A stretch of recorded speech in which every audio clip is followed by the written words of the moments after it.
Next part है। अगर आपको ये स्टोरी पसंद आती है तो लाइक, सब्सक्राइब और कमेंट करना ना भूले। एपिसोड 181। रावी तुम हमारी पहली मोहब्बत हो और आरू हमारी आखिरी मोहब्बत है।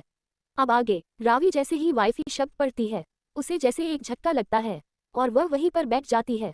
उसके बैठते ही अचानक अधिराज की नज़र रावी पर जाती है तो अधिराज को खुद की तरफ देखते देख रावी बोली, अधिराज क्या कुछ ऐसा बदल गया है जो मुझे जानना चाहिए। अधिराज जो खुद ही मन में खुद को कोस रहा था कि उसने ये क्या कर दिया। उसे अब खुद पर गुस्सा आ रहा था, आखिर वह कैसे रावी के इतने क्लोज जा सकता था और यदि यह फोन कॉल नहीं आता तो शायद वह हर सीमा को पार कर चुका होता। उस पुराने प्यार के बातें और एहसास में वह खो गया था, पर उसका ध्यान रावी की बातों से हटा तो उसे रावी की आंसू भरी आंखों में देखते हुए वह सोफे पर उसके पास बैठ जाता है और उसे देखते हुए बोला, रावी मुझे जाना होगा, मेरा कोई बेसब्री से इंतजार कर रहा है। ये सुन रावी आंखों में नमी लिए उसे देखते हुए बोलती है, कौन है जो तुम्हें इतनी बेसब्री से इंतजार कर रहा है कि तुम मुझे छोड़कर जा रहे हो। अधिराज अपनी आंखें बंद कर एक गहरी सांस लेकर लेता है, जैसे खुद को ये बात बोलने के लिए मजबूर कर रहा हो। वह रावी की आंखों में देख बोलता है, मेरी वाइफ। ये शब्द सुनते ही जैसे रावी के रोम रोम में कुछ टूटता हुआ महसूस होता है। इसके पहले उसे लगता था कि शायद उसने कुछ गलत पढ़ लिया हो, पर अधिराज का ये कहना उसके लिए ये स्पष्टीकरण था। रावी चीखते हुए बोली, क्यों राज, तुम्हें किसी और से शादी क्यों की? क्या तुम मेरे प्यार को भूल गए? क्या तुम्हारे लिए मेरा प्यार कम पड़ गया जो तुमने किसी और का सहारा ढूंढ लिया? ये सुन अधिराज बोलता है, रावी रिलैक्स, तुम ऐसे मत रहो। तुम्हें पता है मैं कभी नसीब को नहीं मानता था, पर मैं नसीब को मानने लगा।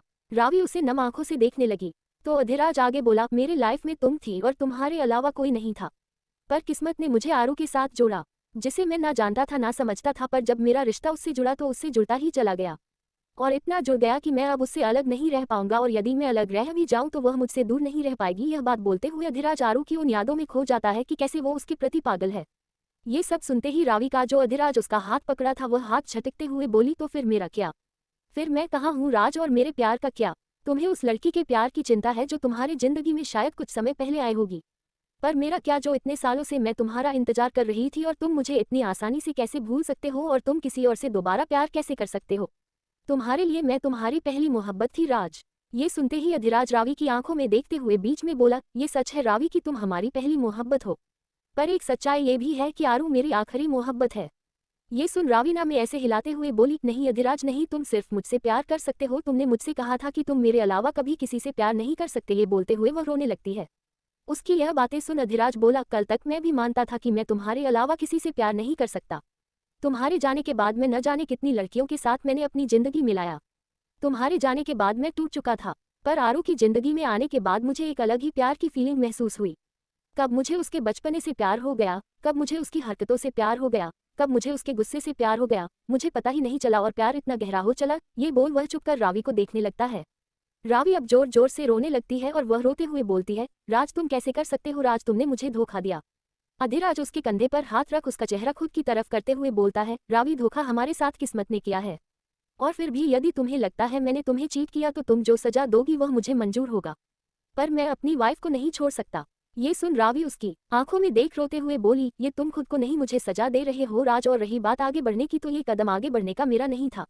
ये सुन अधिराज आगे बोलता है, मेरी शादी मेरी माँ ने करवाई और मैं इस रिश्ते से दूर नहीं जा सकता, और 7 साल की जिंदगी किसी से दूर जाने के लिए काफी होता है। मैं न तुम्हें भूला हूँ और न कभी तुम्हें भूलूंगा, बस मैं किसी और के साथ आगे बढ़ चुका हूँ, और मैं इतना आगे बढ़ चुका हूँ कि मैं तुम्हारी जिंदगी में वापस नहीं आ सकता। ये बोल उठकर खड़ा होकर जाने लगता है तो रावी गुस्से में बोली, राज तुम ऐसा नहीं कर सकते, तुमने मेरा प्यार देखा है, मैं उसे लड़की को नहीं छोड़ूंगी जिसने तुम्हें मुझसे छीना है। ये बोलते हुए ही उसकी नजर अधिराज उसकी तरफ जाती है जिसकी गुस्से में आंखें लाल थी, उसके लाल आंखें देखकर रावी डरकर 1 कदम पीछे हो जाती है।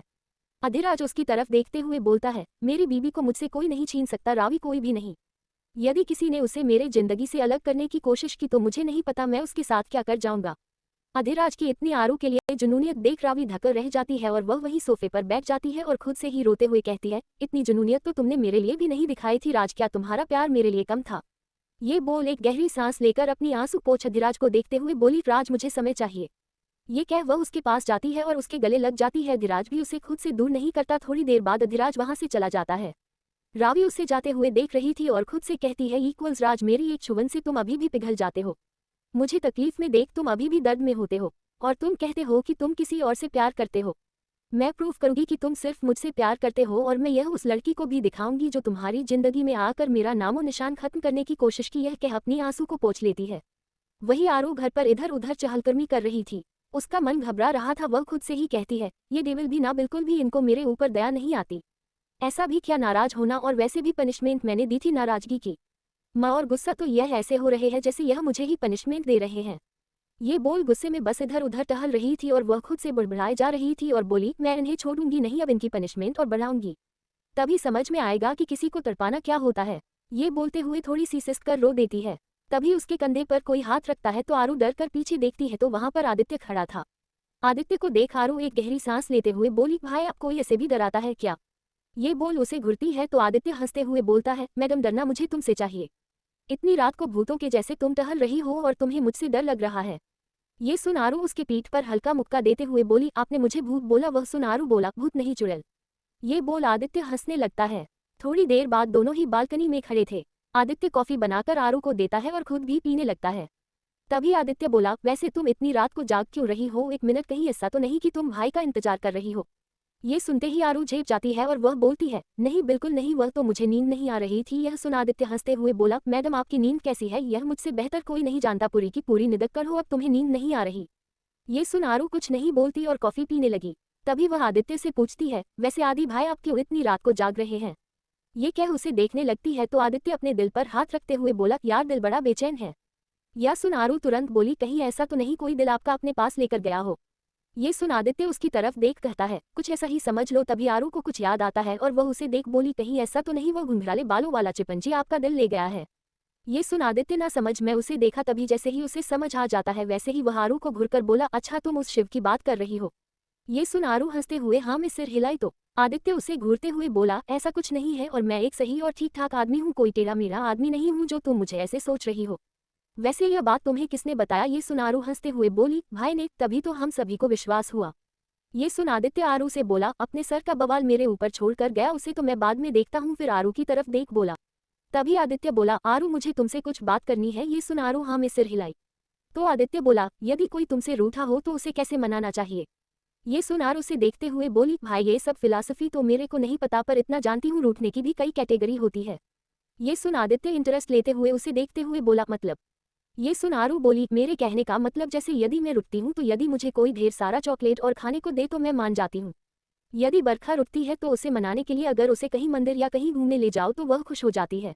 और यदि प्रीता को और श्रुति को, उन दोनों को शॉपिंग बहुत पसंद है, हालांकि शॉपिंग मुझे भी पसंद है। ये सुन आदित्य हंसते हुए बोलता है, ठीक है मैं समझ गया, पर फिर कुछ हिचकिचा कर बोलता है, वैसे आरू वह जो ऑफिस में आई मीन तो तुम्हारी दोस्त काव्या? ये सुनते ही आरू हंसते हुए बोली, काव्या दी, वह तो बहुत अच्छी है।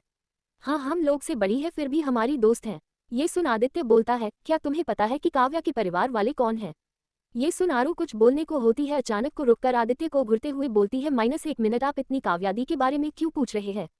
ये सुन आदित्य हड़बड़ाते हुए बोला, ऐसा कुछ नहीं है, वह हमारे ऑफिस में काम करती है और हम एक डिटेल चेक कर रहे थे तो हमें बस फैमिली बैकग्राउंड के बारे में जानना था और वह आज ऑफिस नहीं आई थी बस इसलिए।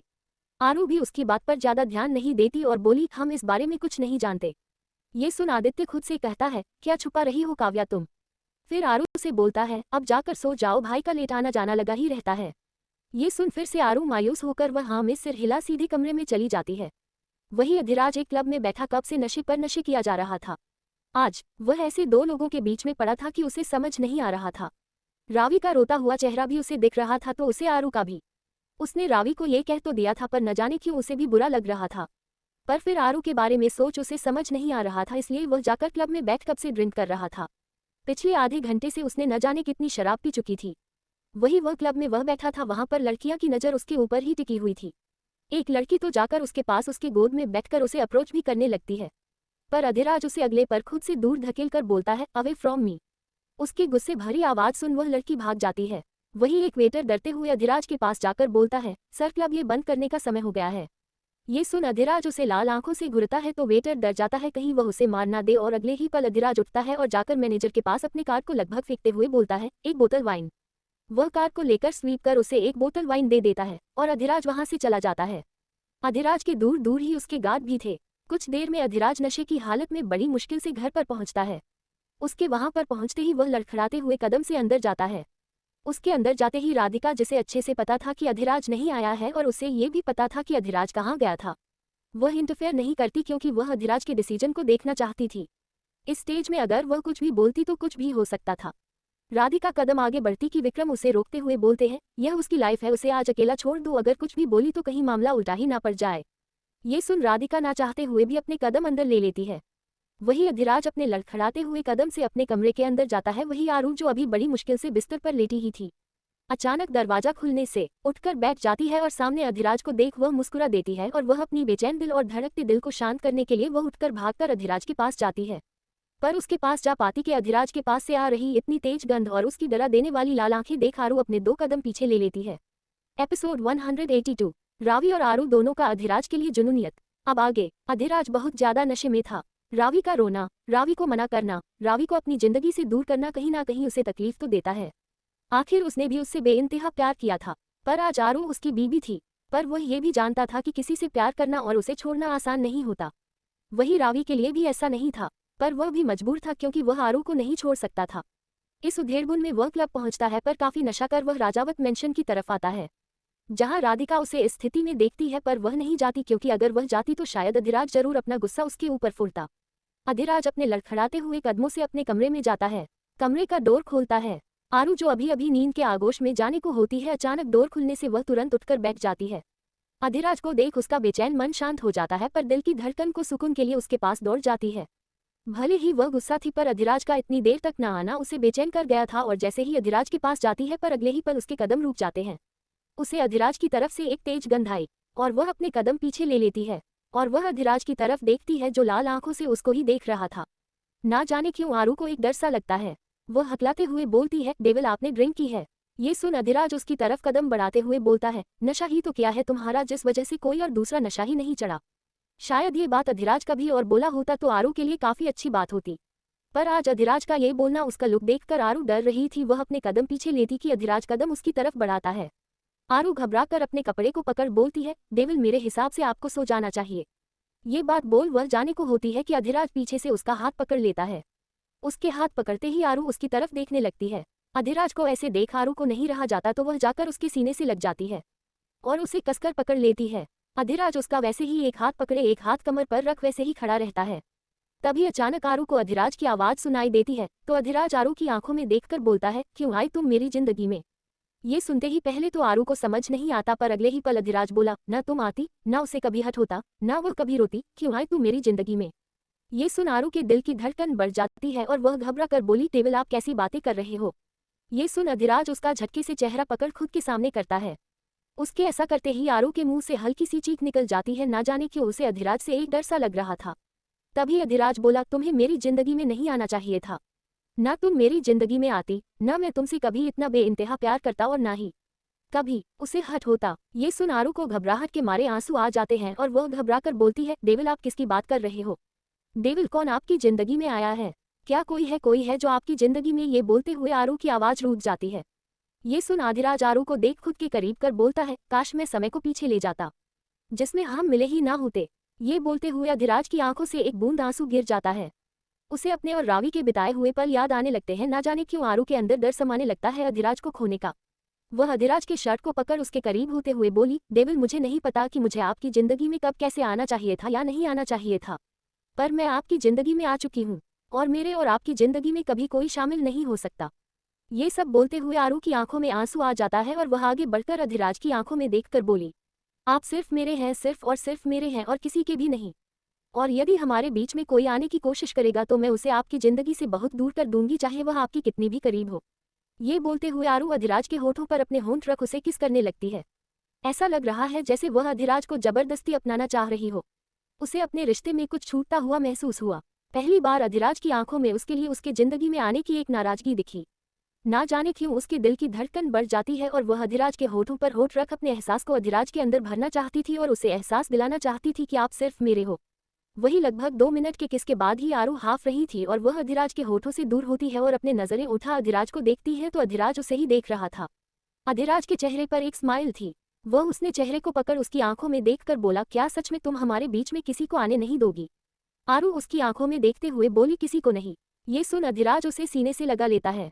उसे एक डर सा लगा रहता है कि अगर रावी उसकी बातों को नहीं मानी और कुछ ऐसा कदम उठाया और यदि आरू उसके बातों में आ गई तो वह क्या करेगा। वह रावी को खो चुका था पर वह आरू को कभी नहीं खोना चाहता था। वह आरू को इसी तरह से गले लगा लेता है। जैसे वह खुद से दूर ही नहीं जाने देना चाहता हो। वही आरू आंखें बंद कर अधिराज को महसूस करने लगती है। अगले ही पल अधिराज उसे अपने गोद में उठाकर बिस्तर पर लेटा देता है और आरू की आंखों में अपने नसीली आंखों से देखने लगता है और देखते ही देखते उसे झुक उसे गर्दन पर किस करने लगता है। आरू भी उसे महसूस करने लगती है। दोनों ही अपने एहसासों में खोने लगे थे। तभी अधिराज के हाथों को नीचे फील कर आरू उसके हाथ को पकड़ लेती है। ये देख अधिराज उसे देखता है तो आरू उसे शर्म से धीरे से बोली, वो मेरी पीरियड्स है। ये सुनते ही अधिराज उसे खुद के ऊपर कर गहरी सांस से लेते हुए आंखें बंद कर लेता है। आरू उसके सीने पर सर रख लेट जाती है और अपने मन में कहती है, कौन है वह लड़की जो हमारी जिंदगी में आने की कोशिश कर रही है, पता करना पड़ेगा। मैं आपको अपनी जिंदगी से कभी नहीं जाने दूंगी, कभी भी नहीं। ये बोलते हुए अपनी आंखें बंद कर देती है। वहीं दूसरी तरफ रावी खुद से कहती है, राज तुम इतनी आसानी से मेरी मोहब्बत को नहीं भूल सकते। मुझे आज भी पता है कि तुम मुझसे प्यार करते हो और तुम्हें खुद के करीब कैसे लाना है वह मुझे पता है। और तुम जब मेरे पास आओगे तो फिर तुम कभी उस लड़की के पास नहीं जा पाओगे, भले ही वह लड़की तुम्हारी वाइफ ही क्यों ना हो। एपिसोड 108।